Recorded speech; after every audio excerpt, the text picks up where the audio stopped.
I came to visit my son, and he invited me to have a beer at a local pub. When my son left, the bartender grabbed my arm and told me a shocking truth. I had to climb out of the pub through the toilet window and started following him. Suddenly, exactly 5 minutes later. Just listen to what happened. Before we continue, please subscribe to the channel and write in the comments what time it is where you are now. The trunk slammed shut with a metallic thud that echoed through the quiet Seattle street. My old Ford had served me well on the 6-hour drive from Portland, but my back reminded me of every pothole between there and here. I pulled my leather suitcase from the trunk, feeling the weight of exhaustion settle into my bones. "Dad!" Lance's voice carried false brightness across his small front yard. He bounded down the porch steps with arms spread wide, but something felt wrong. His smile stretched too tight across his face, like plastic wrap over yesterday's leftovers. I studied my son as he approached, 35 years old, and still that nervous energy that made him pace during phone calls. But this was different. His hands trembled as he reached for my bag. "Here, let me get that," he said, fumbling with the handle. The suitcase nearly slipped from his grip. "I've got it." I kept hold of my bag, watching his eyes dart away from mine. "You okay, son?" "Perfect. Just really glad you're here." He wiped his palms on his jeans. "Come on, Lucinda's making that lasagna you love." The smell of garlic and herbs drifted from the open windows of his Belltown townhouse. Through the glass, I caught a glimpse of my daughter-in-law bustling around the kitchen, her auburn hair catching the late afternoon light. At least someone in this family seemed genuinely happy about my visit. Lance grabbed my elbow as we walked toward the house, his grip tighter than necessary. "Dad, we need to talk. Seriously." I stopped walking. "Let's talk now." "No, no." He shook his head rapidly, that fake smile returning. "First get settled. Rest after the drive. We'll have dinner. Catch up properly. Then we'll sit down and—" His voice trailed off, but his meaning hung in the air between us like smoke. Whatever conversation he had planned, it wasn't going to be pleasant. I'd learned to read people in 40 years of running an auto parts business, and Lance was broadcasting anxiety like a radio tower. "Lance?" Lucinda appeared in the doorway, flour dusting her apron. "Is everything all right out there?" "Everything's great," he called back, his voice pitched higher than normal. "Dad just arrived." She waved at me with genuine warmth. "Orval, how was the drive? You must be exhausted."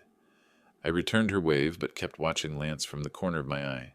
He was fidgeting with his car keys, jangling them in a nervous rhythm that set my teeth on edge. In all my years, I'd never seen him this wound up. "The drive was fine," I called to Lucinda, then lowered my voice for Lance. "Son, whatever's eating at you, we can handle it. We family." For a moment, his mask slipped. I saw something desperate flash across his face before he rebuilt that brittle smile. "I know, Dad. I know we can figure this out. That's why—" He caught himself, glanced toward the house where Lucinda waited. "That's why I'm so glad you came." "Figure what out?" The question burned in my throat, but Lance was already moving toward the front door, practically bouncing with nervous energy. Whatever he needed to tell me, it was big enough to make a grown man shake like a leaf in a thunderstorm. I followed him up the porch steps, my suitcase heavy in my hand and a growing unease heavy in my chest. The Seattle evening air carried the scent of rain and something else I couldn't quite identify, something that felt like trouble brewing. The guest bedroom felt smaller than I remembered from my last visit 2 years ago. I methodically hung my shirts in the narrow closet, smoothing each one against the rod with practiced efficiency. 40 years of living alone after Martha passed had taught me the value of keeping things organized, keeping busy when my mind wanted to wander into dark territory. Lance's behavior downstairs gnawed at me like a splinter under the skin. I pulled my blood pressure medication from my toiletry kit, shaking 2 pills into my palm. The doctor had warned me about stress, but at 65, stress seemed to find me whether I invited it or not. Through the window, I caught movement in the backyard. Lance stood near his small garden, a cigarette dangling from his lips. When had he started smoking? Lucinda hated cigarettes, always complained about the smell when we passed smokers on the street. Yet there he was, taking long, desperate drags, like a man trying to calm his nerves. I pressed my palm against the cool glass, watching my son pace back and forth across the small patch of grass. His free hand kept running through his hair, messing up the careful styling he'd maintained since college. The cigarette glowed orange in the gathering dusk. The phone call from last month echoed in my memory. Lance had been vague about financial difficulties, mentioned something about unexpected expenses and tough times. I'd offered to help then, like any father would, but he'd brushed off my concerns, said everything was under control. This didn't look controlled. This looked like a man drowning. I sat heavily on the guest bed, feeling the spring's protest under my weight. The house creaked around me, filled with the sounds of domestic life. Lucinda hummed in the kitchen below, pots clattering as she prepared dinner. Somewhere, a television murmured about weekend weather forecasts and traffic updates. But underneath it all, I sensed something wrong.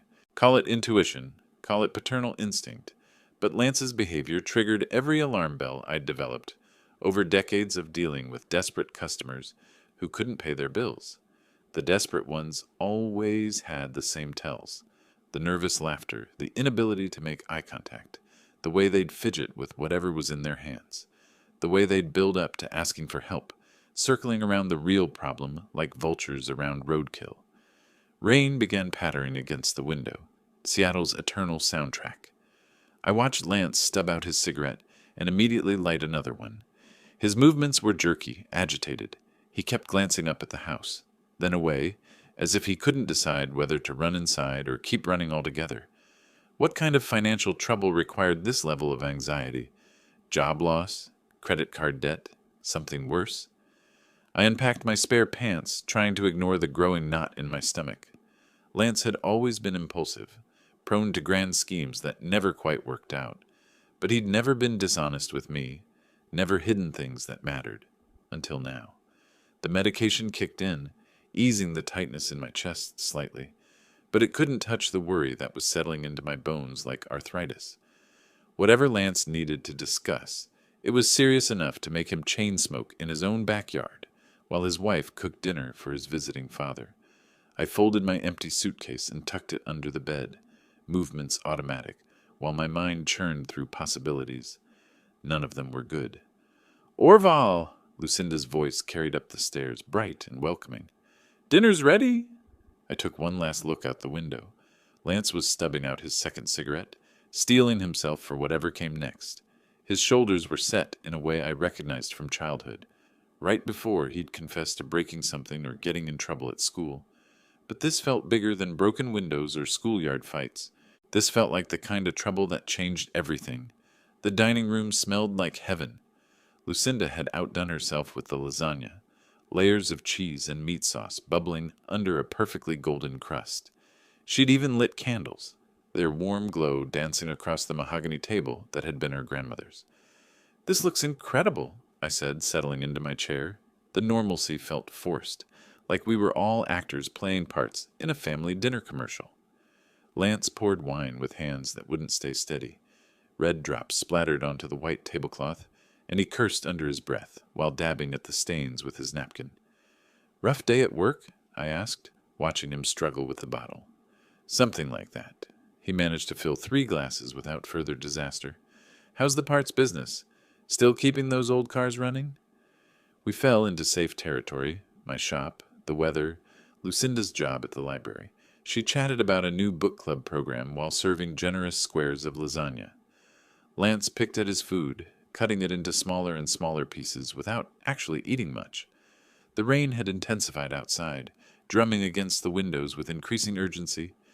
I was halfway through my serving when Lance suddenly set down his fork with a sharp clink.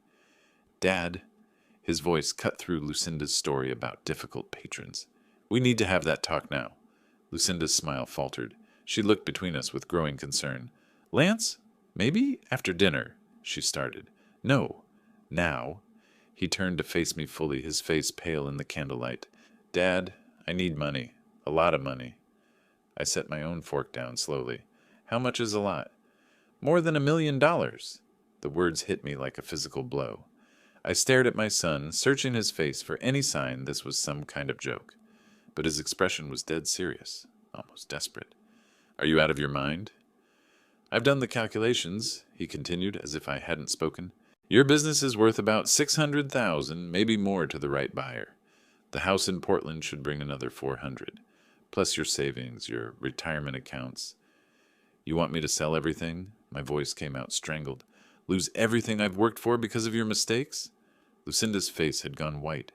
She was staring at her husband like she'd never seen him before. They're not just mistakes, Dad. This is serious. Life and death, serious.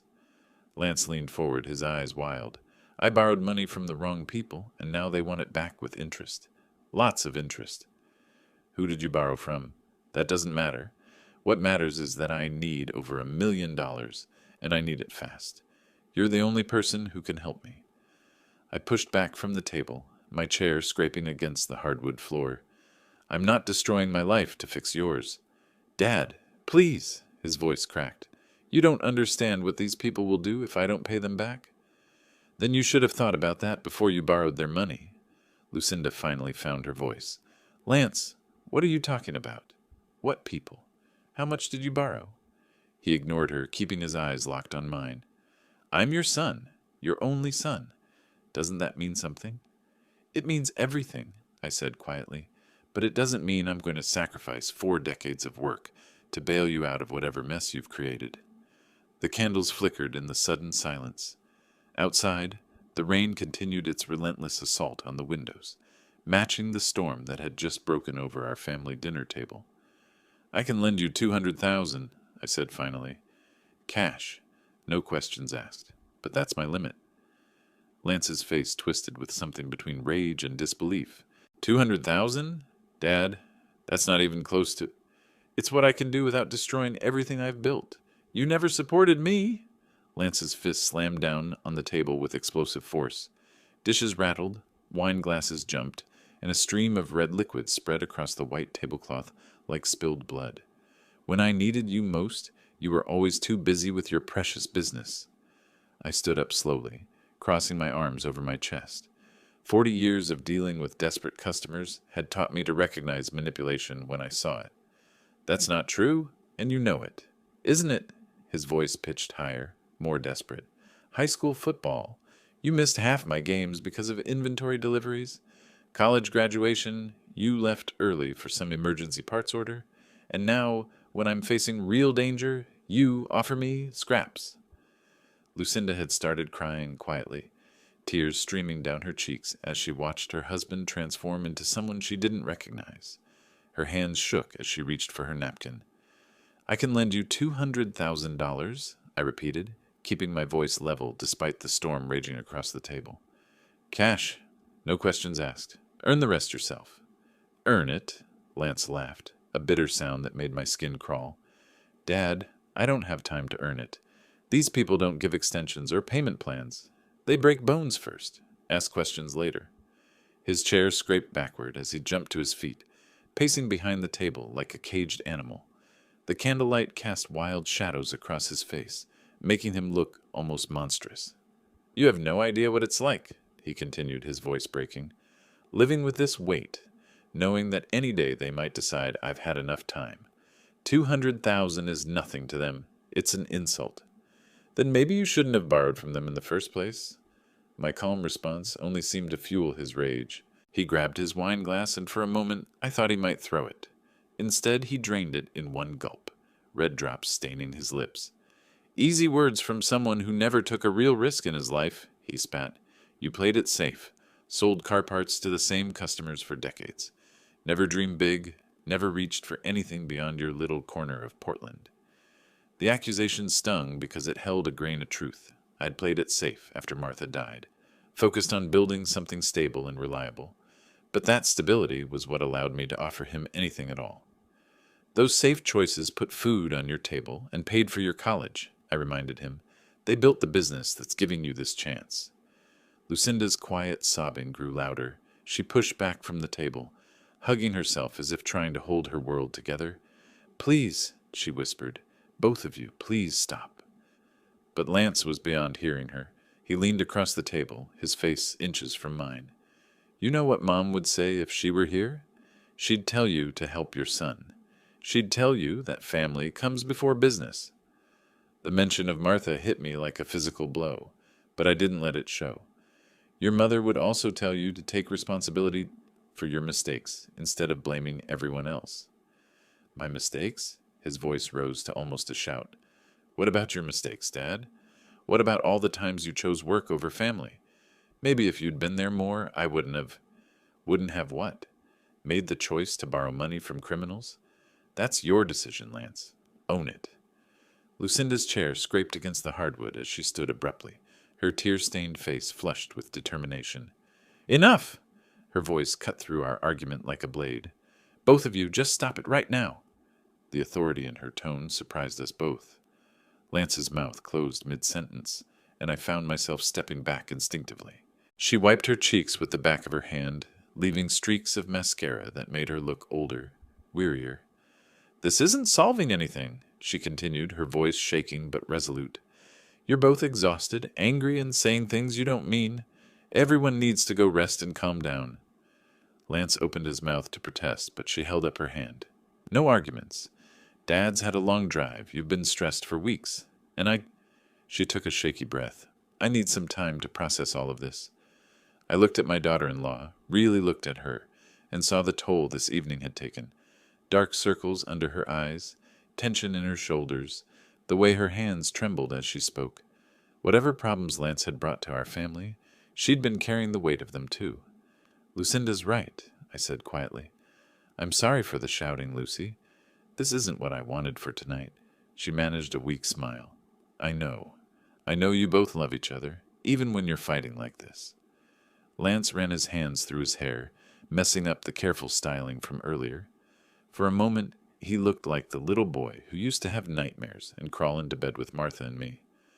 Fine, he muttered. Maybe some space would be good. He moved toward the living room, then stopped and turned back to us. But, Dad, this conversation isn't over. We need to find a solution. We will, I promised, though I wasn't sure what that solution might look like. Lance nodded curtly and headed for the stairs. His footsteps were heavy on each step, and when he reached the second floor, his bedroom door slammed with enough force to rattle the picture frames in the hallway. I stood there for a moment, listening to the sudden quiet that had settled over the house. The rain continued its steady percussion against the windows, and somewhere in the kitchen the dishwasher hummed to life. Go on up, Lucinda said softly, already moving to clear the dining table. I'll take care of this. You don't have to. I need to keep my hands busy, she interrupted, stacking plates with mechanical precision. It helps me think. I watched her for a moment, this young woman who'd married into our complicated family, and was now dealing with consequences she'd never signed up for. The lasagna sat mostly untouched, cold and congealed on the serving dish. What should have been a celebration dinner had turned into something else entirely. Thank you, I said finally, for intervening, for trying to keep us civilized. She paused in her clearing, holding a stack of plates against her chest. He's scared, Orval. More scared than I've ever seen him. I don't know what kind of trouble he's in, but it's eating him alive. The admission hung between us like a confession. Then she turned back to her tasks, and I headed slowly toward the stairs, my knees protesting each step upward. The hallway was dim, lit only by a small nightlight near the bathroom. Lance's door remained firmly closed, no light visible beneath it, but I could hear movement inside, pacing perhaps, or the restless sounds of someone who wouldn't be sleeping anytime soon. My hand found the doorknob to the guest room, cold metal against warm palm. Behind me, the house settled into evening rhythms. Lucinda's quiet movements downstairs, the whisper of rain, the distant hum of appliances. I sat heavily on the guest bed, feeling every one of my 65 years settle into my bones like sediment in still water. Through the window, Seattle's evening stretched out in shades of gray and gold, streetlights beginning to flicker on as the rain painted everything in watercolor streaks. My wallet felt heavier than usual as I pulled it from my back pocket. Behind my driver's license and credit cards, Martha's photograph smiled back at me, the same picture I'd carried for 12 years since the cancer took her. She was laughing at something I'd said just before the shutter clicked, her eyes bright with the kind of joy that had made our 30-year marriage feel like a privilege rather than a commitment. What would you do, honey? I whispered to the photograph. How do we help him without enabling him? The silence gave me no answers, but Martha's face reminded me of better times. Lance at 7, losing his first tooth and demanding the tooth fairy leave him a silver dollar instead of quarters. Lance at 16, nervous about asking Sarah Mitchell to the prom, practicing his speech in our kitchen mirror. Lance at 22, graduating college with a business degree and dreams of starting his own company. Somewhere between those dreams and tonight's desperate demands, something had gone wrong. Terribly wrong. From downstairs came the gentle clink of dishes being washed, Lucinda working through her own shock and confusion in the only way she knew how, keeping busy, maintaining order in a world that suddenly felt chaotic and dangerous. I could hear Lance moving around in his bedroom, footsteps across the floor, a drawer sliding open and shut, the creak of bed springs. No rest for him tonight either. $200,000. It was more money than most people saw in their lifetimes. But to Lance, it was nothing. Scraps, he'd called it. The casual way he'd dismissed that amount told me more about his situation than his desperate pleas had. This wasn't credit card debt or a failed business venture. This was something darker, more dangerous, but giving him everything he wanted would destroy me financially. At 65, I had no time to rebuild from nothing. The business, the house, my retirement savings, they represented 4 decades of careful planning and hard work. Without them, I'd be just another old man dependent on Social Security and the kindness of strangers. Yet he was still my son, still the boy who'd crawled into my lap when thunderstorms scared him, who'd asked me to teach him how to change oil and balance a checkbook. The boy Martha and I had raised to be better than this. Maybe $300,000 would be enough. It would hurt, require me to leverage the business and dip deeply into retirement funds. But I could survive it, still have something left to live on, still maintain some independence. The rain intensified against the window, and I realized I was thinking like a businessman again, calculating risks, weighing options, looking for compromises that might satisfy everyone involved. It's how I'd approached every major decision since Martha died. Practical, methodical, safe. But this wasn't a business transaction. This was my son's life, possibly hanging in the balance. Through the floor I could hear Lucinda's voice, soft and concerned. Then Lance's deeper tones, too muffled to make out words, but carrying the unmistakable cadence of persuasion. He wasn't sleeping either. He was downstairs, probably trying to convince his wife to help him convince me.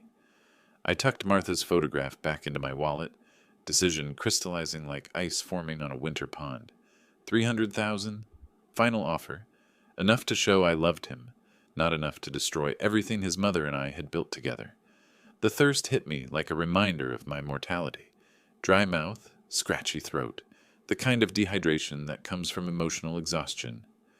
I pushed myself up from the guest bed, joints protesting after an hour of sitting and thinking. The house had settled into evening quiet. Lucinda's movements long since ceased from downstairs. My bare feet found the hardwood hallway floor, cool against my skin. The stairs creaked under my weight as I descended slowly, one hand trailing along the banister for balance. At my age, nighttime navigation required more caution than pride wanted to admit. The kitchen felt different in near darkness.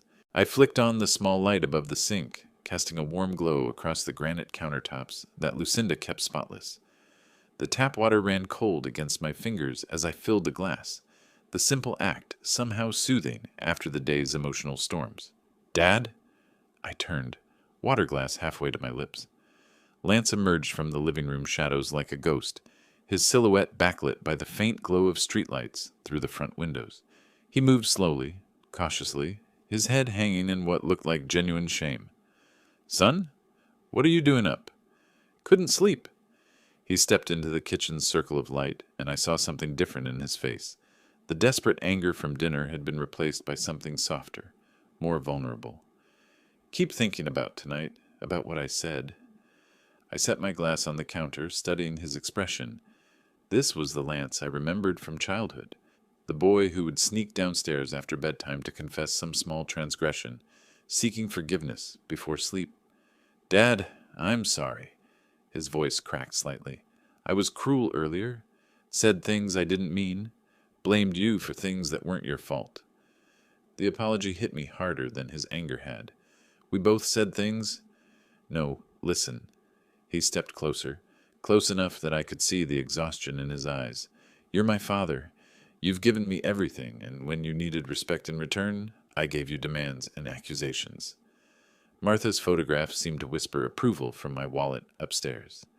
This was what she would have wanted. Her son recognizing his mistakes, seeking to make things right. I accept your apology, I said quietly. Would you? He hesitated, then looked up with hopeful eyes. Would you come out with me? Maybe grab a beer somewhere, talk like normal people instead of fighting like children? The invitation surprised me. It's getting late. Please, Dad. I know a quiet place nearby. The Foggy Lantern. Nothing fancy, just a neighborhood pub where we can sit and talk properly. Like friends. Friends. When was the last time Lance and I had been friends instead of father and son locked in generational conflict? Maybe Martha had been right about giving people second chances, about believing in the possibility of change. All right, I heard myself saying. That sounds good, son. His smile transformed his face completely, erasing years of tension and replacing them with something approaching joy. He stepped forward and wrapped his arms around me in an embrace that felt both surprising and natural. Thank you, he whispered against my shoulder. This means everything to me. I hugged him back, feeling the solid weight of my adult son in my arms. For the first time all day, hope flickered in my chest. Maybe we could work through this together.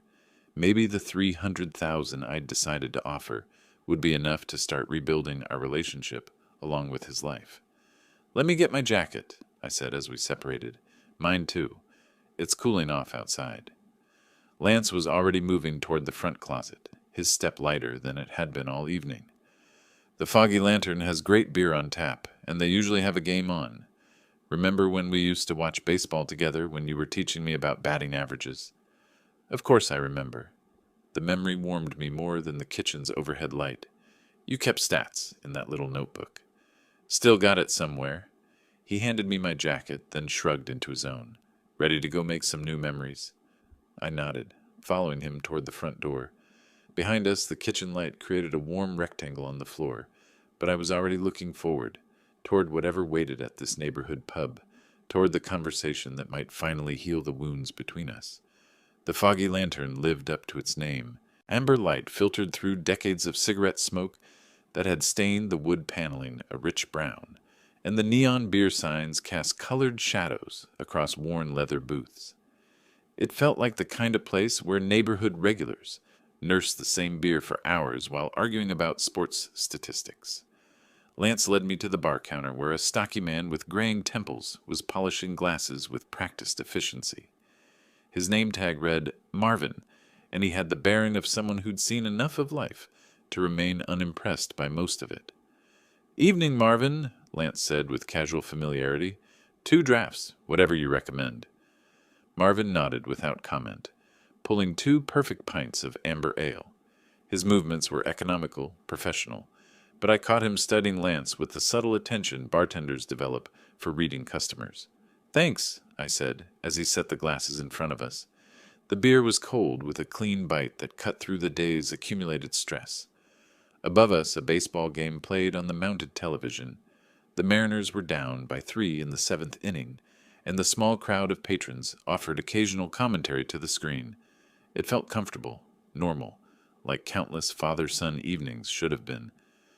Remember when we used to watch games together? I asked, settling onto my bar stool. You were maybe 12, kept asking me to explain the infield fly rule.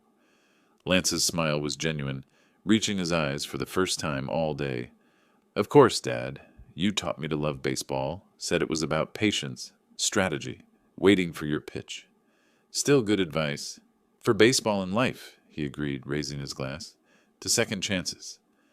I clinked my beer against his, feeling something loosen in my chest that had been tight since dinner. Maybe this was what we'd needed all along, neutral territory away from family expectations and old grievances. The beer went down easy, and I found myself relaxing for the first time since arriving in Seattle.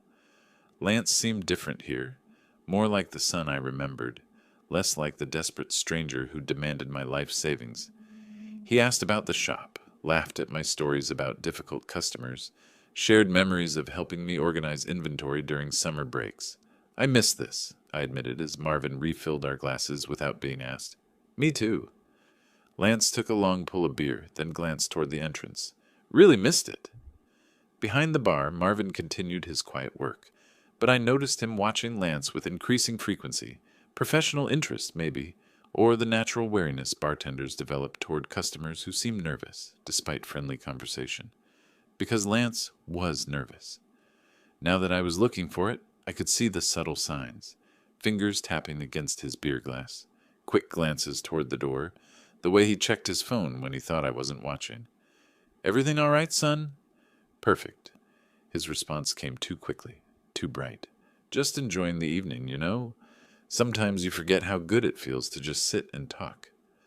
The baseball game ended with the Mariners stranding 2 runners, and Marvin reached for the remote to find another channel. The movement seemed to make Lance more anxious, his eyes tracking every person who entered or left the pub. "Dad, would you excuse me for a minute?" Lance stood abruptly, fishing his phone from his pocket. "Need to use the restroom, maybe make a quick call." "Sure thing." I watched him navigate between tables toward the back of the pub, beer glass still half full on the bar counter. Something felt off about his sudden departure, but I couldn't put my finger on what exactly. Maybe he was just checking on Lucinda, making sure she wasn't worried about our late-night excursion. Marvin appeared in front of me, wiping down the already clean bar surface with methodical strokes. "Nice evening for it," he said conversationally. "For what?" "Father-son time. Don't see much of that anymore." His eyes flicked toward the back of the pub where Lance had disappeared. "Your boy seems restless tonight." Before I could respond, something in Marvin's expression shifted. His casual demeanor sharpened into something more focused, more urgent. He leaned slightly across the bar, his voice dropping to just above a whisper. "Listen, old-timer," he said, his words carrying the weight of serious concern. "We need to talk." Marvin's hand clamped around my forearm with surprising strength, his grip urgent but not painful. The easy bartender facade had completely disappeared, replaced by something harder, more military in its intensity. "Listen to me very carefully," he said, his voice barely above a whisper. "Your son was in here earlier today with 3 men. I overheard them talking about your elimination." The word hit me like ice water. "What? That's impossible." "Look for yourself." Marvin's free hand reached under the bar counter, revealing a small security monitor built into the bar's surface. The screen showed multiple camera angles of the pub's interior and exterior, including a clear view of the entrance area. "There," he pointed to the main camera feed, showing the pub's front entrance. "Right now." My blood turned to lead. On the grainy but clear security footage, Lance stood just outside the entrance in animated conversation with 3 men who looked like they'd stepped out of a crime movie. One was tall and lean with the predatory stillness of a former cop. Another built like a linebacker with hands that could crush concrete. And the third had the quiet menace of someone who enjoyed his work too much. As I watched in horror, Lance reached into his jacket and handed an envelope to the tallest man. Money, payment. The transaction was brief, professional, and absolutely damning. "Those are Jake Reed, Rico Sanchez, and Tony Vespa," Marvin continued, his voice steady despite the urgency. "Local muscle for hire. They handle debt collection, intimidation, and worse. Much worse." "This can't be happening." My voice sounded foreign to my own ears, hollow and disbelieving. "I'm afraid it is." Marvin's expression held genuine sympathy.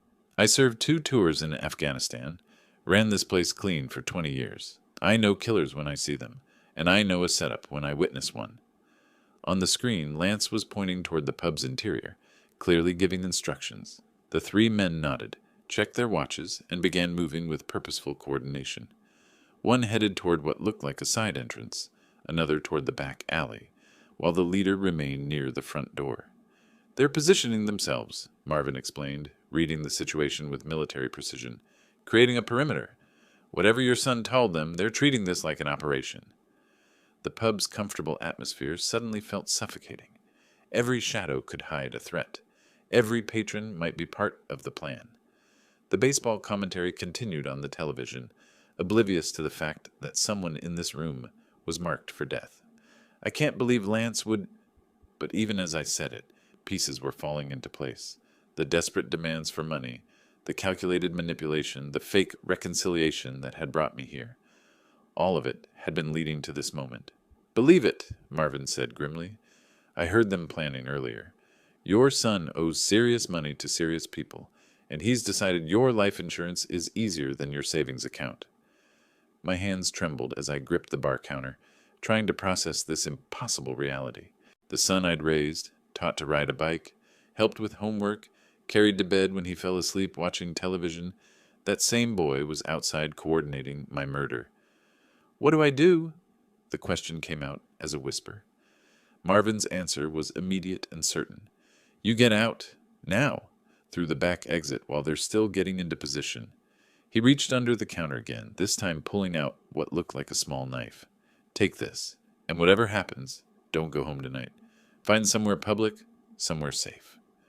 On the security monitor, Lance was shaking hands with Jake Reed, sealing some kind of agreement. Then he turned back toward the pub's entrance, ready to return to his role as loving son while professional killers prepared to make him an orphan. "Why are you helping me?" I asked, pocketing the knife with nerveless fingers. "Because 27 years ago, someone's father saved my life in a firefight outside Kandahar." Marvin's eyes never left the security screen. "And because some things are just right or wrong, no matter what family politics are involved."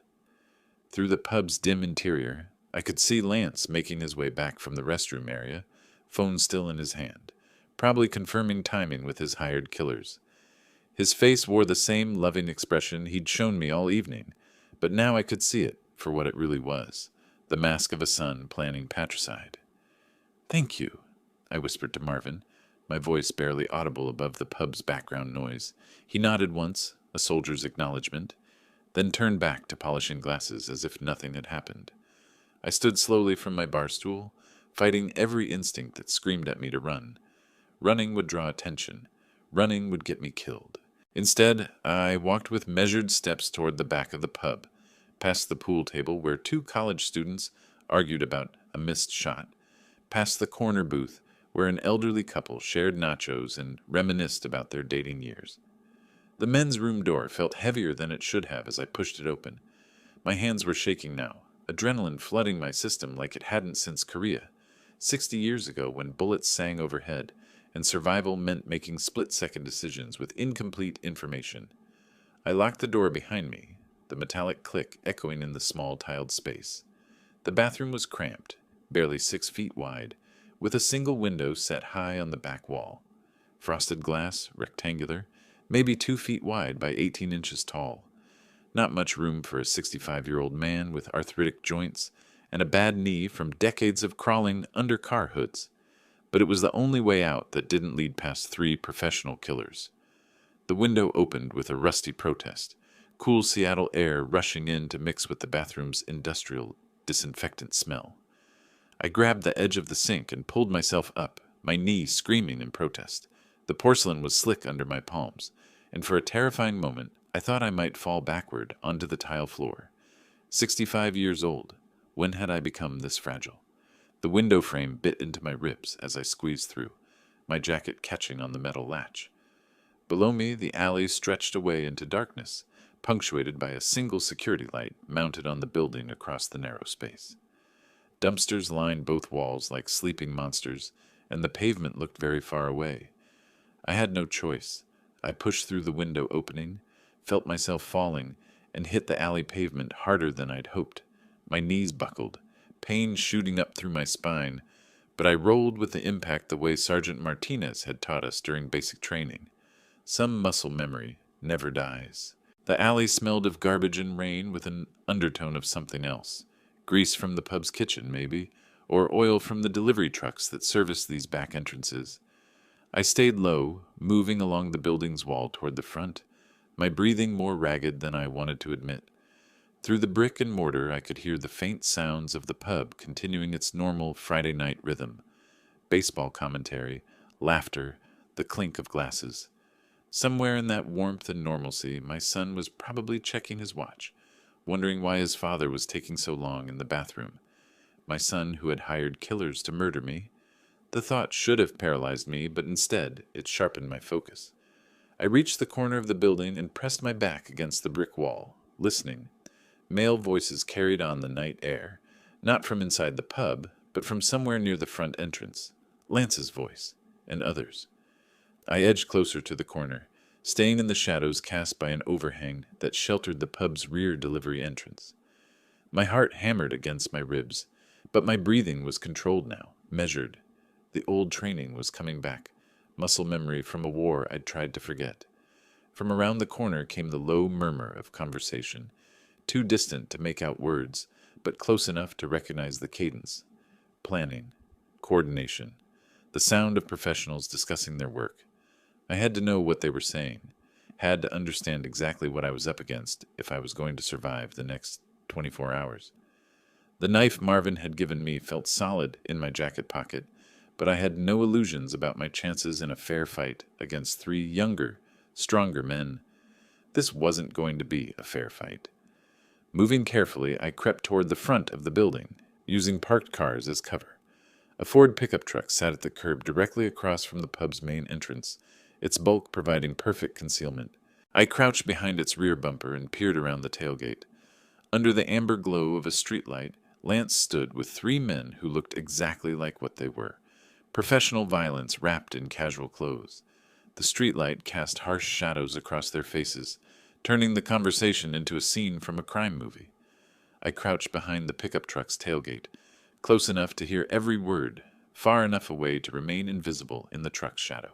"Tomorrow at 8, the tall one was saying, his voice carrying the kind of authority that came from years of giving orders others didn't question.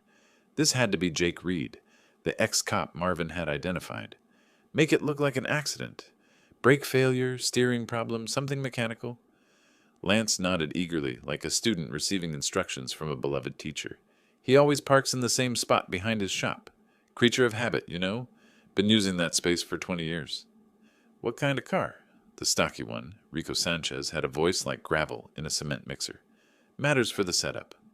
Old Ford pickup, probably 10 years old. He maintains it himself, changes his own oil, all that stubborn independent stuff. Lance's casual dismissal of his father's self-reliance made my stomach turn. Blue, 4-door extended cab. The third man, Tony Vespa, spoke quietly, his words barely carrying across the street. Security cameras in that area? A few, but nothing that covers the parking area directly. The angle's wrong from the street cameras, and the shop's system focuses on the front entrance, not the employee lot. They'd thought of everything. This wasn't a crime of passion or desperation. It was a methodical assassination planned with professional precision. I memorized every word, every detail, storing it all for whatever came next. 200,000 is cheap for this kind of work, Rico complained, shifting his weight from foot to foot. Usually we get $500,000 for a clean elimination. Lance's voice tightened. That's all I have right now in cash. But once the inheritance comes through, he spread his hands in a gesture that promised future riches. We're talking about over $1 million in total assets. I'll double your fee once everything's settled. And if the old man changed his will? Jake's question was pointed, professional. If he left everything to charity or some girlfriend we don't know about? He didn't. I've seen the will. He had me witness it 3 years ago when Mom died. Everything comes to me, then to Lucinda, if something happens to me. Lance's confidence was absolute, chilling. He's too sentimental to cut out his only son. Too sentimental? That's what 40 years of loving someone unconditionally got you. A reputation for being too sentimental to protect yourself from their betrayal. Tony was studying the pub's entrance.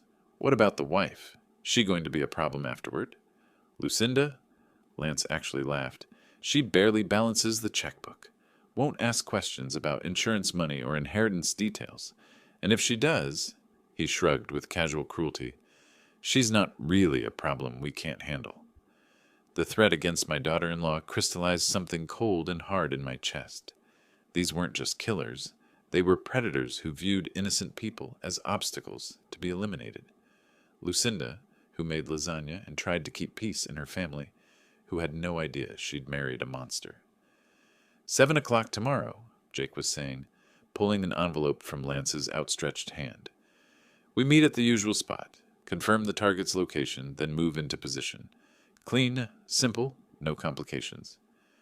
What about afterward? Rico asked. Body disposal. Leave him in the truck. Make it look like he had a heart attack or stroke after the accident. Old guy works too hard, high stress, happens all the time. Paramedics won't look too closely at a 70-year-old's heart giving out. 65, not 70. But I suppose to them all, old men look the same. The envelope changed hands with the practiced efficiency of a business transaction. Blood money, paid in advance for services to be rendered. I watched my son shake hands with his father's executioner, sealing a contract written in family betrayal. Pleasure doing business, Jake said, tucking the envelope inside his jacket. Tomorrow night, your problems disappear. Lance's smile in the streetlight was radiant, genuinely happy for the first time all day.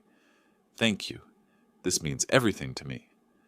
They began moving apart, the meeting clearly over. Rico and Tony walked toward a dark sedan parked down the block, while Jake headed in the opposite direction toward what looked like a motorcycle. Lance stood for a moment under the streetlight, checking his phone, then turned back toward the pub's entrance. He was going back inside. Going to return to the bar, order another beer, and wait for his father to come back from a bathroom visit? That would never happen. I had maybe 5 minutes before he started to worry. Maybe 10 before he asked Marvin if anyone had seen the old man leave. Maybe 15 before he realized something had gone wrong with his perfectly planned evening of father-son bonding before patricide. Time was running out. I had to get to my car before Lance realized I was gone, before he started asking Marvin questions, before this entire night collapsed into chaos that would leave me exposed and vulnerable. I moved quickly but quietly across the street, staying in the shadows between streetlights. My Ford sat exactly where we'd left it, keys still in my jacket pocket, where Lance couldn't have touched them during our brief time in the pub. Small mercy. I slid behind the wheel, started the engine with a prayer that it wouldn't backfire or stall, and pulled away from the curb with the careful slowness of someone trying not to draw attention. The drive back to Lance's house took exactly 14 minutes through Seattle's late-night streets.